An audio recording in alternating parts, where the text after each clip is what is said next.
আসসালামু আলাইকুম। প্রিয় দর্শক, অন্যমঞ্চ অনুষ্ঠানে আপনাদের স্বাগত জানাচ্ছি। দর্শক, গতকালকে সংসদে গণভোট, জুলাই সনদ বাস্তবায়ন, সাংবিধানিক পরিষদ গঠন, জুলাই আন্দোলন, এই ব্যাপার নিয়ে তুমুল উত্তেজনা দেখা গিয়েছে।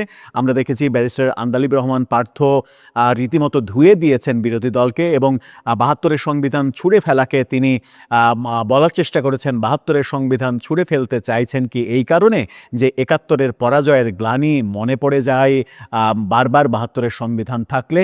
এরকম প্রশ্ন উত্থাপন করেছেন, তার জবাব দেওয়ার চেষ্টা করেছেন হাসনাত আবদুল্লাহ।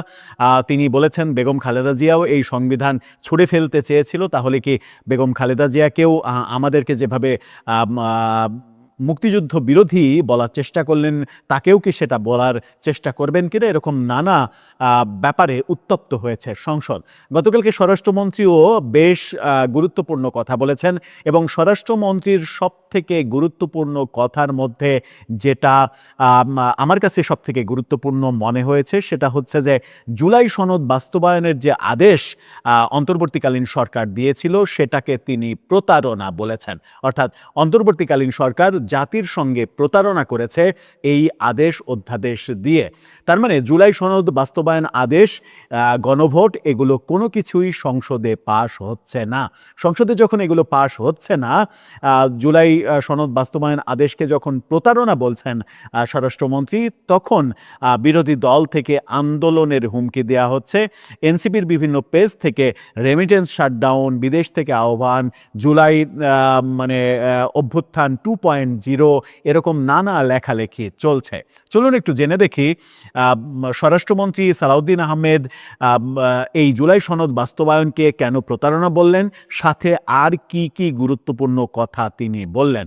সেই আলোচনায় করবে এই ভিডিওতে। থাকবেন পলিটিক্স টিভির নিয়মিত আয়োজন। দর্শক, বলছিলাম সালাউদ্দিন আহমেদের কথা এবং জুলাই সনদ নিয়ে কথা। তার আগে একটি মানবিক কথা বলতে চাই। ফুড ফর অল, সবার জন্য খাদ্য, এই কর্মসূচি নিয়ে অসহায়, দুস্থ, ক্ষুধার্ত মানুষের পাশে রান্না করা খাবার নিয়ে দাঁড়াচ্ছে ফুড ফর অল এই চ্যানেলটি। ডেসক্রিপশন বক্সে লিঙ্ক দেওয়া থাকবে। আমরা তাদের পাশে দাঁড়ানোর চেষ্টা করছি এই মানবিক কাজের জন্য। আপনারা অন্তত তাদের চ্যানেলটা সাবস্ক্রাইব করে তাদেরকে অনুপ্রেরণা দেবেন যেন এই মানবিক উদাহরণটা ছড়িয়ে পড়ে দেশব্যাপী, বিশ্বব্যাপী। চলে যাচ্ছি মূল আলোচনায়।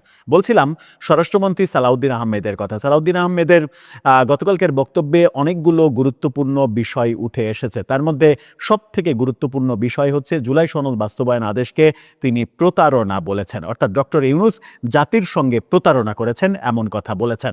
নিউজ 24-এর এই শিরোনামটা দেখে নিন। সেখানে বলা হচ্ছে জুলাই সনদ বাস্তবায়ন আদেশ অন্তর্বর্তী সরকারের অন্তহীন প্রতারণার দলিল।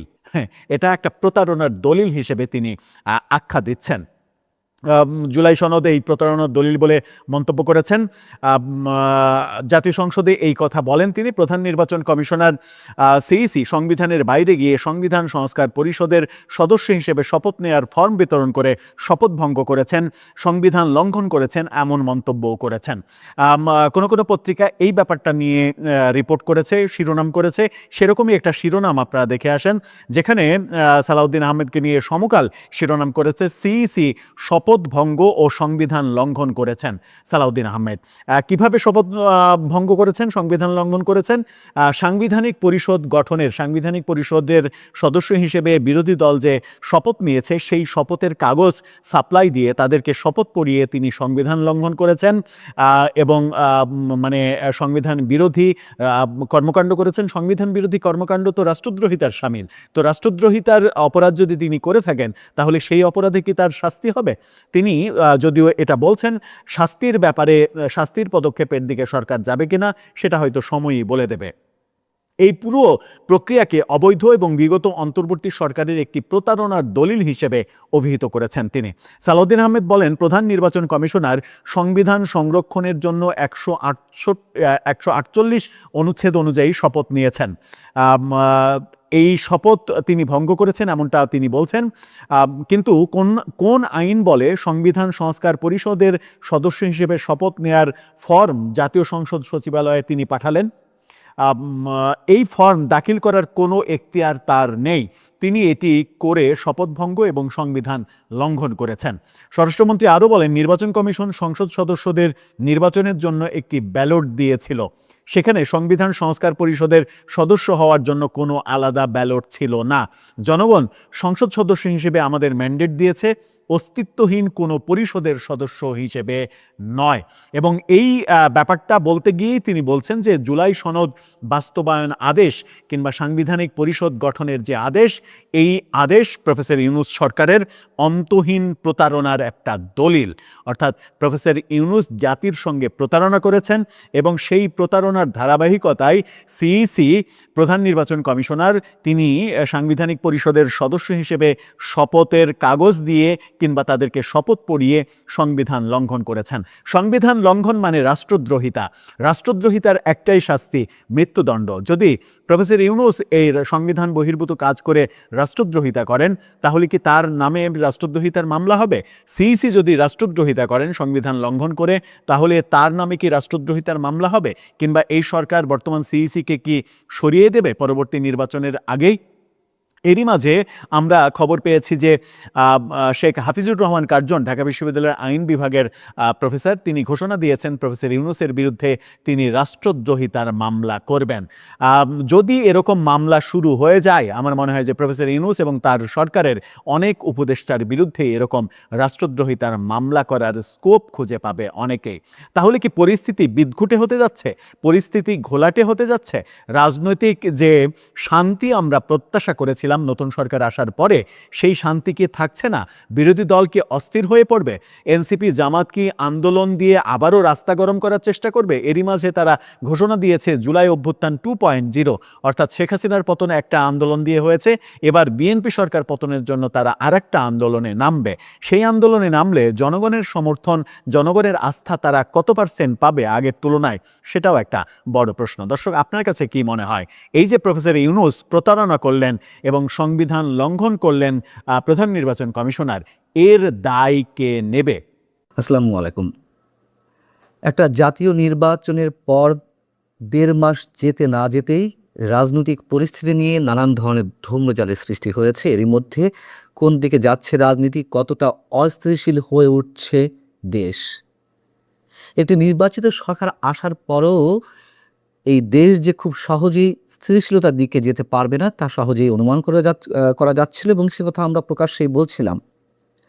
এবং তারও নিশ্চয়ই অনেক ধরনের কারণ ছিল এবং সেই কারণগুলো এখন স্পষ্ট হয়ে উঠছে সবার সামনে। প্রিয় দর্শক, সেই 18 ফেব্রুয়ারিতেই, যেদিন কিনা নির্বাচিত জনপ্রতিনিধিদের শপথ গ্রহণ অনুষ্ঠান হলো, সংসদের প্রথম অধিবেশন বসলো, সেদিনই আমি আপনাদের সামনে প্রশ্ন তুলেছিলাম যে কোন আইনের অধীনে, কোন বিধান মোতাবেক, সংবিধানের কোন ধারার আলোকে আমাদের বর্তমান সিইসি প্রধান নির্বাচন কমিশনার এম নাসির উদ্দিন জামাত এবং এনসিপির সদস্যদেরকে সংবিধান সংস্কার পরিষদের সদস্য হিসেবে শপথ বাক্য পাঠ করালেন। এবং আমি স্পষ্টভাবে এই কথা আপনাদের সামনে বলেছিলাম, এই শপথ বাক্য পাঠ করানোর দায়ে সংবিধান লঙ্ঘনের কারণে তার বিরুদ্ধে শাস্তিমূলক ব্যবস্থা নিতে হবে। সেই কথাটি এখন 1.5 মাসের মাথায় এসে খোদ আমাদের স্বরাষ্ট্রমন্ত্রী এবং বিএনপির এই মুহূর্তে অন্যতম প্রভাবশালী নেতা সালাউদ্দিন আহমেদ সংসদে দাঁড়িয়ে সেই প্রশ্নটি উত্থাপন করলেন। তিনি বলেছেন যে প্রধান নির্বাচন কমিশনার সংবিধানের বাইরে গিয়ে সংবিধান সংস্কার পরিষদের সদস্য হিসেবে শপথ নেওয়ার ফর্ম বিতরণ করে শপথ ভঙ্গ এবং সংবিধান লঙ্ঘন করেছেন।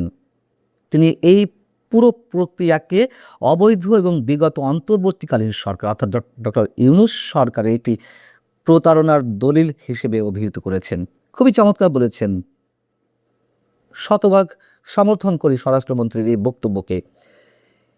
এই যে সংবিধান সংস্কার পরিষদ নামে উদ্ভট একটি বিষয় এই মুহূর্তে, অন্তত সংবিধান তো নাই, সেই জায়গা থেকে আমরা বলতে পারি যে এটি কী উদ্দেশ্যে করা হয়েছিল, সেই প্রশ্ন তুললেই উত্তরগুলো খুব সহজেই বেরিয়ে আসবে। এটি আগে থেকেই বলে আসছি, সংবিধানের কোথাও তো এ বিষয়ে কোনো শব্দ উচ্চারণ নেই।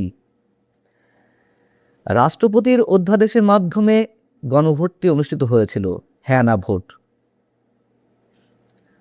এ ধরনের অধ্যাদেশ লঙ্ঘনের দায়ে কোনো অপরাধ হয় কিনা, কোনো শাস্তিমূলক ব্যবস্থা হয় কিনা ব্যবস্থা নেওয়া যায় কিনা সেটি আমার এই মুহূর্তে জানা নেই। কিন্তু এটুকু স্পষ্ট আমরা সবাই জানি যে সংবিধান লঙ্ঘনের দায় অবশ্যই শাস্তির বিধান রয়েছে। সেই জায়গা থেকে অবশ্যই সিইসিকে কারাগারে পাঠানো যেতে পারে এবং খুব স্বাভাবিকভাবেই আমরা আলোচনায় নিয়ে আসতে পারি। গত 2 দিন আগে এনসিপির মুখপাত্র আসিফ মাহমুদ সজীব ভুঁইয়া কিংবা আহ্বায়ক নাহিদ ইসলামরা কেন হঠাৎ করে ডিপ স্টেটের কথা নিয়ে আসলো, যে সব ধরনের স্ট্র্যাটেজি সাজিয়ে দেওয়া হয়েছিল ডিপ স্টেটের পক্ষ থেকে যাতে আরও 4.5 বছর ইউনূস সরকার ক্ষমতায় থাকতে পারে। কী উদ্দেশ্যে আনা হলো এ বিষয়ে আপনাদের সামনে এর আগে ব্যাখ্যা করেছি।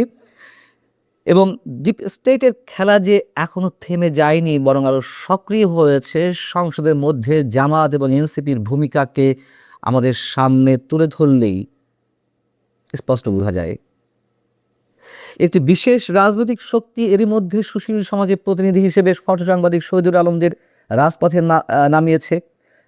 সাংবাদিক শহীদুল আলমরা হুঁশিয়ারি দিচ্ছে, হুঙ্কার দিচ্ছে, যদি গণভোটের রায় না মেনে নেওয়া হয় তাহলে আন্দোলন গড়ে তোলা হবে সরকারের বিরুদ্ধে।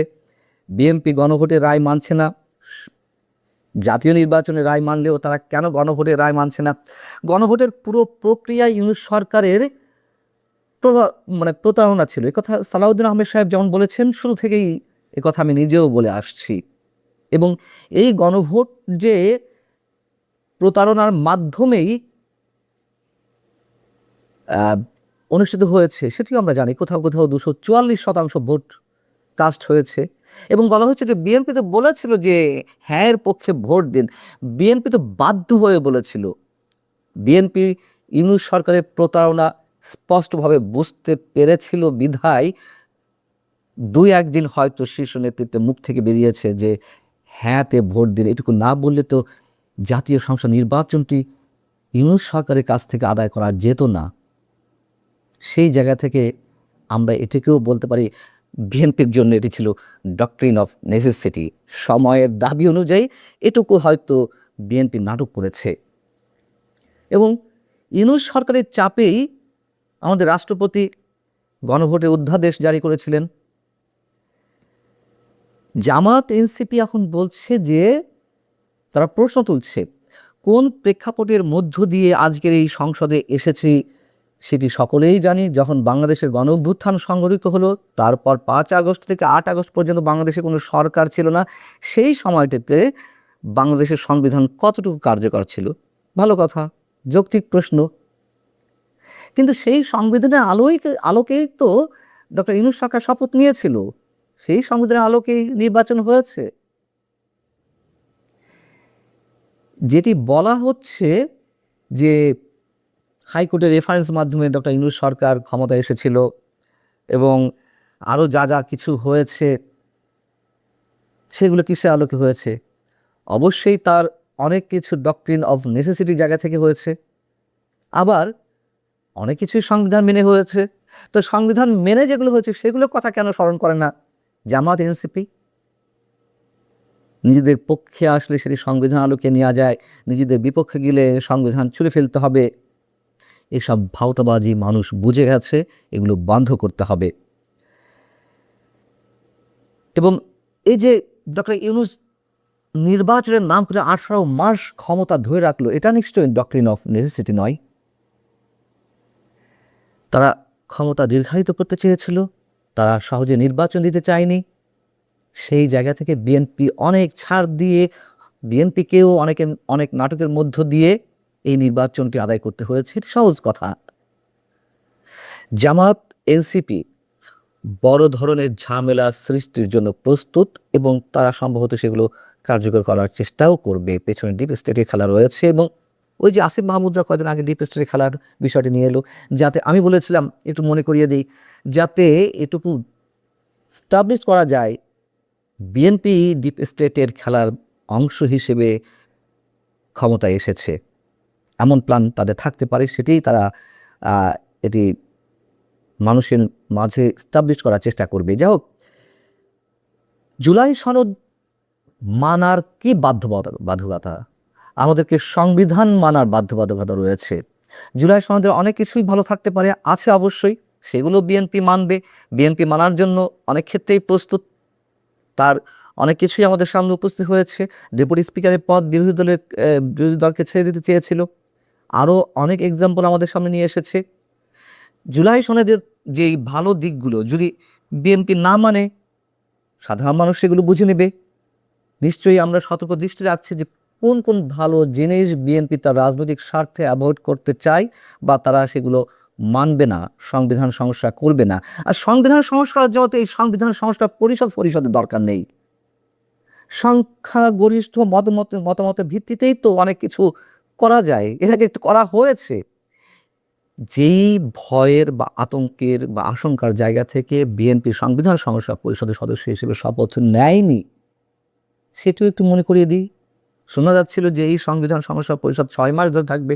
6 মাস ধরে থাকলে ডক্টর ইউনূসও 6 মাস প্রধান উপদেষ্টা হিসেবে তার পদে থাকতে পারবেন। আবার এই 6 মাস মধ্যে নানান ধরনের খেলা হতে পারে।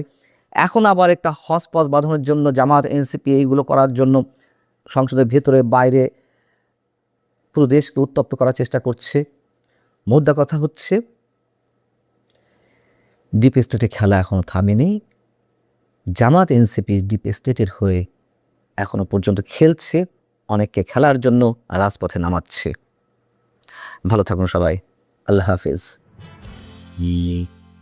নতুন সরকারের মেয়াদ যখন মাত্র 1.5 মাসের মতো, সেই সময়ে আন্দোলন দানা বেঁধে উঠছে কি, এবং সেই আন্দোলনটা কি ভয়াবহ আন্দোলনের দিকে যাচ্ছে? যখন আমরা দেখছি যে একদিন পরেই অর্থাৎ 2রা এপ্রিল জানা যাবে যে প্রফেসর ইউনূসের নেয়া সিদ্ধান্তগুলো, অধ্যাদেশগুলো কোনগুলো সংসদে উত্থাপিত হচ্ছে, কোনগুলো হচ্ছে না, সেই ব্যাপারগুলো যখন জানা যাবে, যখন এদিকে ওদিকে সব দিক দিয়েই বোঝা যাচ্ছে যে অনেক কিছুই সংসদে উত্থাপিত হচ্ছে না, তাতে করে বিরোধী দল এনসিপি, জামাত তারা বেজায় ক্ষুব্ধ, বেজায় রুষ্ট, এবং তারা হুমকি দিচ্ছে ভয়াবহ আন্দোলনের। এবং সেই ভয়াবহ আন্দোলন শুরু যদি হয়ে যায়, বিপাকে পড়তে চলেছে কি বিএনপি সরকার? চলুন একটু জেনে দেখি কেন আন্দোলনের কথা বলা হচ্ছে, কোন সিদ্ধান্ত নিতে চলেছে বিএনপি, এবং আন্দোলন যদি সত্যিই শুরু হয় তাহলে বিএনপি একা কি সেই আন্দোলন ঠেকাতে পারবে? সেই আলোচনাই করবে এই ভিডিওতে।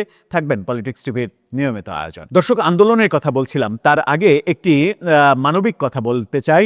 ফুড ফর অল, সবার জন্য খাদ্য, এই স্লোগান নিয়ে, এই নাম নিয়ে, ফুড ফর অল এই নাম নিয়ে নতুন একটি চ্যানেলের যাত্রা শুরু হয়েছে, যারা অসহায় ক্ষুধার্ত মানুষের পাশে রান্না করা খাবার নিয়ে দাঁড়াচ্ছে। ডেসক্রিপশন বক্সে লিঙ্ক দেওয়া থাকবে, সেখানে গিয়ে অন্তত সাবস্ক্রাইব করে কিংবা যে কোনোভাবে তাদের পাশে থেকে তাদেরকে অনুপ্রেরণা দেবেন, যেন এই মানবিক বার্তাটা 18 কোটি মানুষের মাঝে ছড়িয়ে যেতে পারে।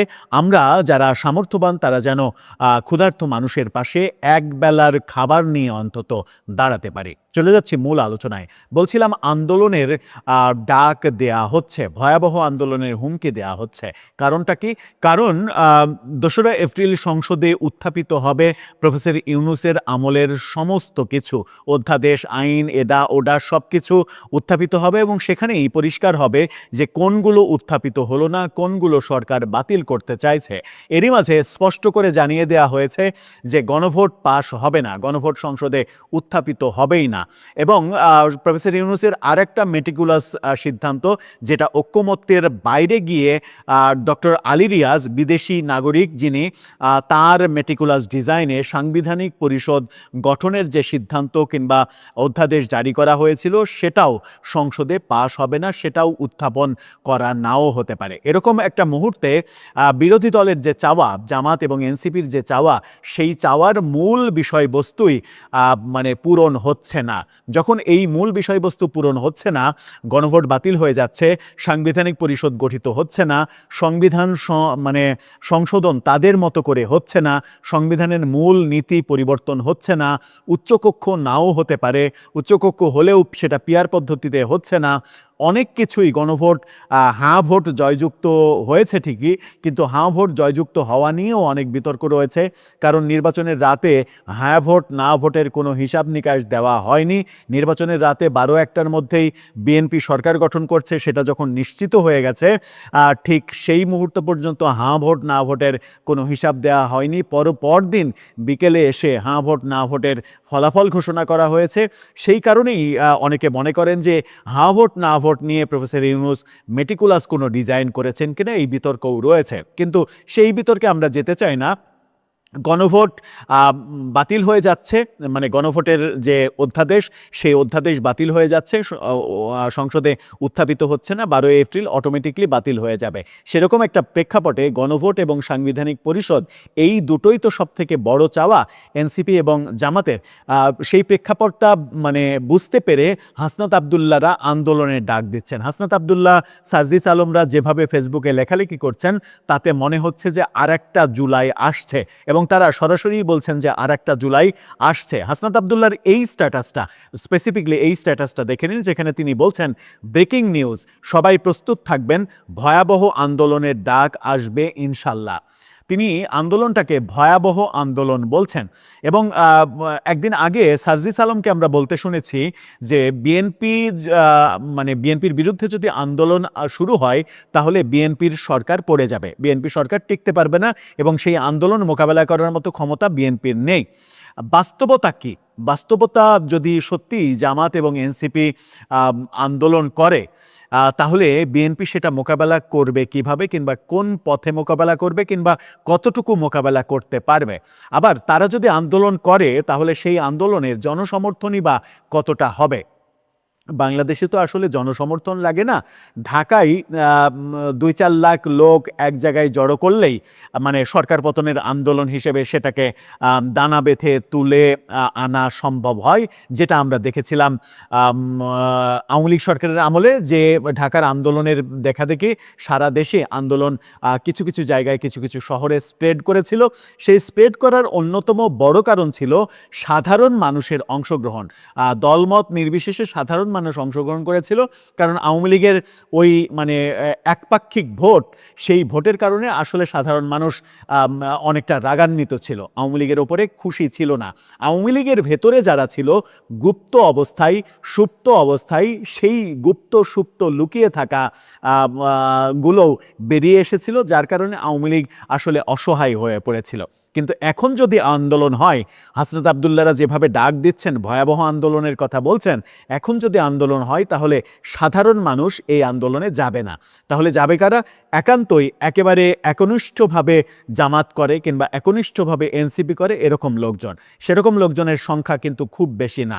আবার যদি জামাত মনে করে সারা দেশ থেকে লোকজন ঢাকায় এনে তারা ঢাকায় একটা বড় আন্দোলন দানা বেঁধে তোলার চেষ্টা করবে, সেইটা সরকার মোকাবেলা করতে গেলে কি পরিস্থিতি তৈরি হবে সেটাও একটা বড় ব্যাপার। আর এই মুহূর্তে মানে সরকারের মাত্র 1.5 মাস বয়সের মধ্যেই যদি বিরোধী দল মনে করে আন্দোলনে নামবে, তাহলে সেই আন্দোলন সফল হওয়ার জন্য জনসমর্থন যেটা প্রয়োজন, সেই জনসমর্থনের অভাব বোধ করবে। আমার মনে হয় যে আন্দোলনের মাঠে গিয়ে তারা একটা বড় ধাক্কা খেতে পারে। আবার সরকারের জন্য একটা বার্তা সেটা হচ্ছে যে অনেকদিন থেকে আলোচনা হচ্ছে, সরকারের দায়িত্ব নেওয়ার আগে থেকেই আলোচনা হচ্ছে যে বিএনপি সরকার গঠন করে জামাতকে মোকাবেলা করার জন্য বিএনপির প্রয়োজন হবে আওয়ামী লীগের রাজনৈতিক শক্তি। যেমনটা বিএনপির প্রয়োজন হয়েছে ভূমিধস বিজয়ের জন্য আওয়ামী লীগের ভোটারদের ভোট। আওয়ামী লীগের ভোটারদের ভোট সব থেকে বেশি তো বিএনপিই পেয়েছে। যদি আওয়ামী লীগের ভোটাররা ভোট না দিত তাহলে তো 60% ভোট কাউন্ট হতো না, সেটা কাউন্ট হওয়া মানে অসম্ভব ব্যাপার ছিল।